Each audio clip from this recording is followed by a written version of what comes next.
voyage au cœur de la vie, ici et ailleurs. Space, en partenariat avec l'Agence spatiale européenne.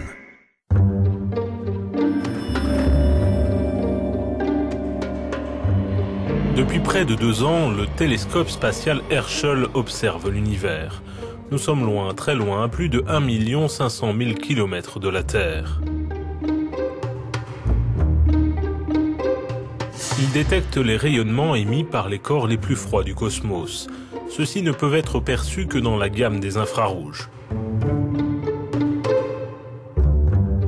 Le résultat de ces observations sont des images féeriques pour le commun des mortels, mais surtout une véritable mine d'informations pour les astronomes. L'histoire remonte à plus de 30 ans. À cette époque, Herschel s'appelait FIRST, acronyme anglais de télescope pour l'infrarouge lointain et le submillimétrique. Et l'idée était d'explorer la dernière partie du spectre entre l'infrarouge et les ondes radio que l'on ne peut pas déceler depuis la Terre à cause de l'atmosphère. Johan Pilbrat a consacré une grande partie de sa vie de chercheur à la mission Herschel, une des plus ambitieuses jamais menées par l'Agence spatiale européenne. Récolter grâce au télescope, les informations sur la chimie des corps dans l'espace lointain étaient au centre d'un symposium récent qui a réuni des astrochimistes venus du monde entier dans la ville historique de Tolède en Espagne. Au XIIe siècle, cette ville de Castille était un lieu de rencontre prisé par les savants arabes, juifs et chrétiens. En 2000, lors d'une réunion de travail dans cette même ville, l'ESA a décidé de rebaptiser FIRST et de lui donner le nom de Herschel, un hommage à celui qui a fait la découverte des infrarouges en 1800. L'analyse d'un corps céleste donne des résultats très différents selon la longueur d'onde des rayonnements observés. Prenons une vue astronomique de la galaxie M31 dans la constellation d'Andromède à 2 650 000 années-lumière. Le but est d'obtenir une parfaite compréhension des sources que l'on observe. L'histoire est complètement différente selon les longueurs d'onde. Vous voyez des choses différentes.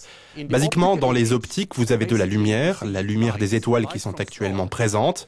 Quand vous allez dans l'infrarouge, vous voyez des émissions provenant de gros nuages sombres de gaz et de poussière dans la constellation d'Andromède. Et il s'agit d'une partie de l'espace où des étoiles se formeront à l'avenir. Au rayon X, vous pouvez voir des étoiles qui ont vécu et sont mortes. Donc les 3 images sont très complémentaires. So the 3 pictures are very complementary.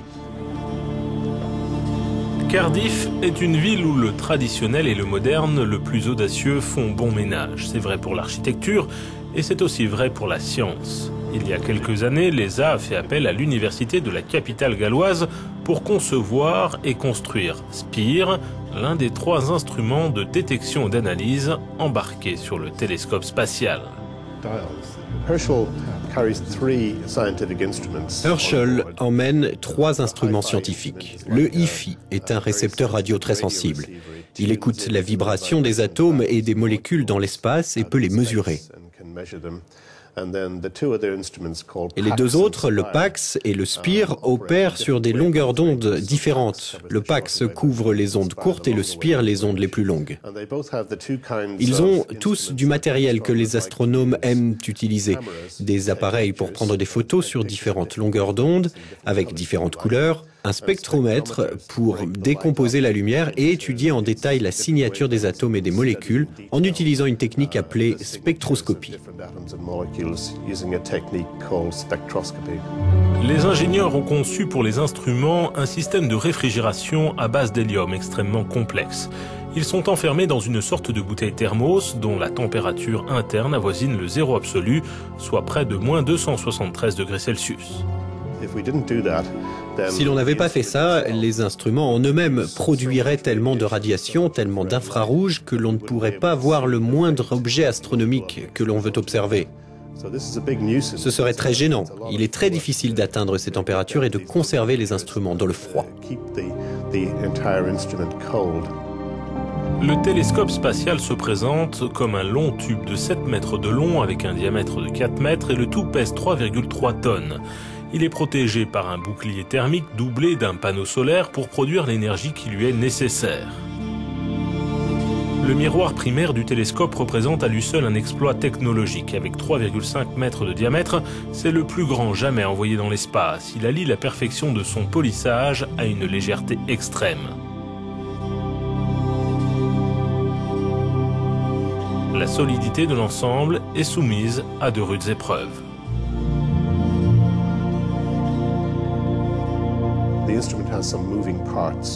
Les instruments ont des ensembles mobiles qui sont très délicats et ils devaient résister à un décollage qui produit énormément de vibrations et ils auraient pu être détruits en cas de problème de conception.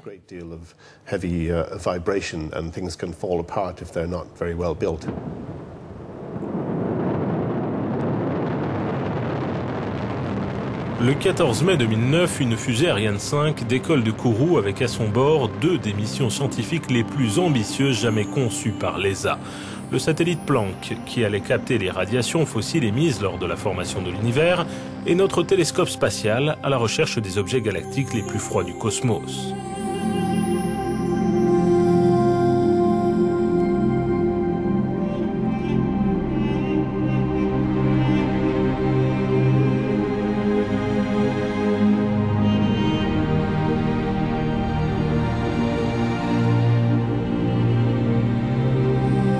Herschel fut le premier à effectuer sa séparation pour commencer son périple jusqu'à un point très précis du système solaire. Le point numéro 2 de Lagrange, une zone d'équilibre où les gravitations de la Terre et du Soleil se neutralisent et qui se trouve à 1 500 000 km de notre planète. C'est de là qu'opère désormais Herschel. Le télescope peut ainsi continuellement concentrer ses instruments sur son champ d'observation sans se préoccuper du Soleil qui est toujours dans son dos.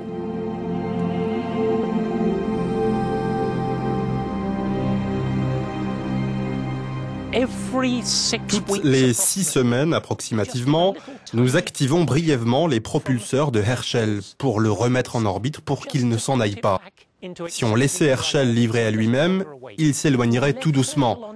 Il pourrait s'écraser sur la Lune ou bien il pourrait se mettre en orbite autour du Soleil.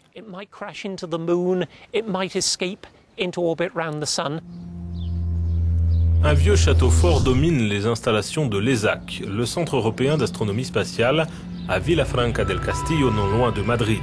C'est ici qu'aboutissent et que sont sélectionnées les demandes d'observation venues des astronomes du monde entier.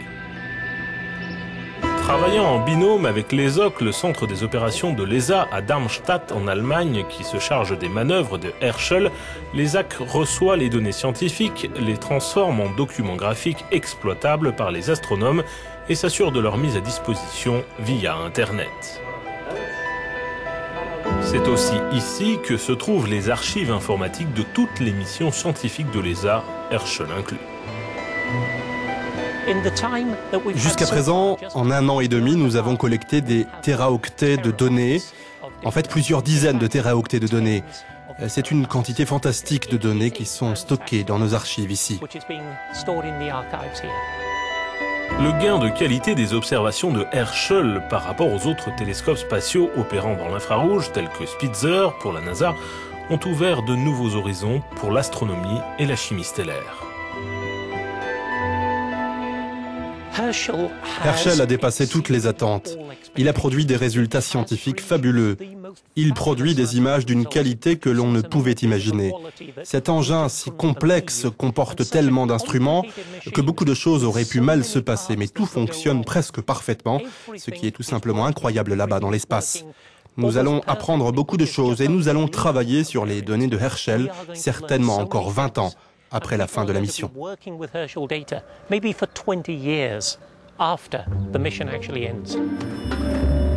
Notre observatoire spatial dispose d'assez d'hélium de refroidissement pour mener à bien sa mission jusqu'en 2014.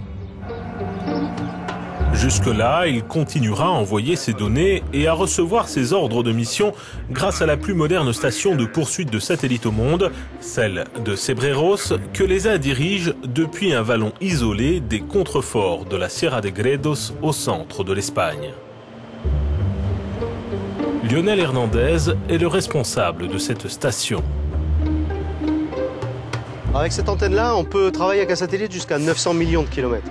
Donc Herschel à 1,8 million de kilomètres, pour nous c'est assez près, le signal qu'on reçoit il est assez fort parce que l'antenne étant très grande, 35 mètres de diamètre, on a des amplificateurs très performants, très puissants, on en a 3, on en a un de 400 watts, un de 2 kW, un de 20 kW si on doit aller très loin comme le Venus Express par exemple. Pour Herschel, l'amplificateur de 2 kW suffit, c'est 2 millions de fois plus puissant qu'un téléphone portable.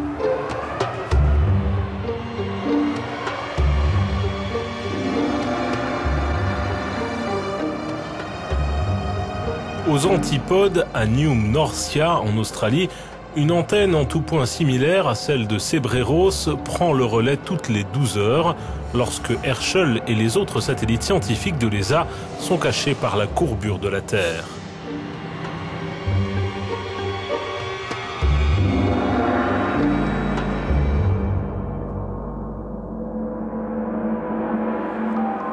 Il est difficile de résumer toutes les avancées réalisées grâce au télescope spatial, en à peine 1 an et demi d'opération. Mais dans le seul domaine de l'astronomie stellaire, elles sont de taille. On peut voir la formation des étoiles 10 milliards d'années en arrière dans l'univers primordial. Et on peut aussi observer dans notre propre galaxie la chimie stellaire de ces nuages d'où vont se former les étoiles. Nous commençons à faire le lien entre la physique et la chimie des nuages galactiques, avec la nébuleuse où se forment les étoiles, avec le disque en rotation autour de l'étoile en formation. On fait le lien avec la chimie stellaire du disque et la chimie de notre propre planète.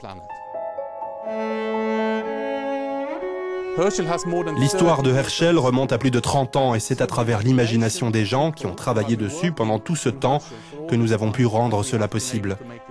Je suis un nouveau venu, je n'ai travaillé sur Herschel que ces 20 dernières années à peine.